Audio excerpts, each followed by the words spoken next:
Dans le débat sur ce qu'on appelle l'abattage rituel, encore une fois, il faut revenir vers les textes. Et les textes précèdent le débat qu'on a eu actuellement, que ce soit au Parlement flamand ou au Parlement wallon. Les textes se situent au niveau de l'Union européenne. Il y a une directive européenne de 1993 qui a été reformulée, solidifiée avec un règlement européen de 2009. Et ces deux normes européennes prévoient que, certes, tout abattage doit être précédé d'un étourdissement, mais il y a une dérogation qui concerne notamment les motifs religieux. Donc il y a une base juridique au niveau de l'Union européenne qui permet l'abattage rituel, que ce soit celui des juifs ou celui des musulmans. Mais les directives et règlements européens prévoient aussi des modalités, à savoir que cette dérogation ne peut s'appliquer que lorsque l'abattage se fait dans un abattoir, sans préciser abattoir temporaire et abattoir fixe par ailleurs.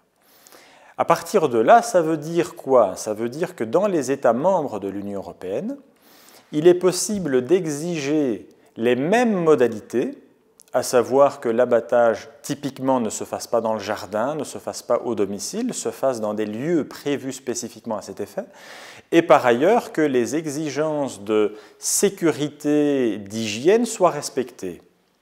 Et enfin, que l'exigence de bien-être animal, à savoir la voie la moins attentatoire à la dignité de l'animal, ne soit pas omise et qu'elle soit recherchée. Bon. Ce qu'on a fait en Belgique, c'est pas ça. C'est qu'on a adopté des règles qui purement et simplement mettent un terme à la possibilité de l'abattage rituel. Ce qui, à mon sens, va trop loin et disproportionné par rapport aux modalités qui sont rappelées par les normes européennes. Par ailleurs, il faut aussi noter que notre société, dans son ensemble, est une société de la surconsommation et une société de la production de l'élevage et de l'abattage industriel. Il est tout à fait naïf ou alors mal intentionné de mettre le focus de façon presque obsessionnelle sur l'abattage rituel au nom du bien-être animal, tout en omettant tous les autres cadres dans lesquels la question du bien-être animal peut se poser.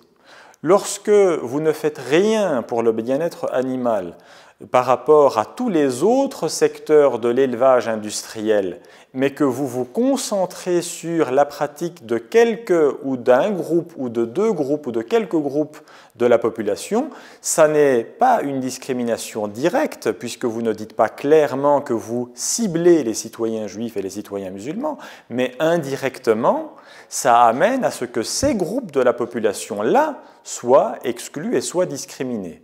Donc indirectement, il me paraît clair qu'on peut avancer qu'il y ait ici une discrimination.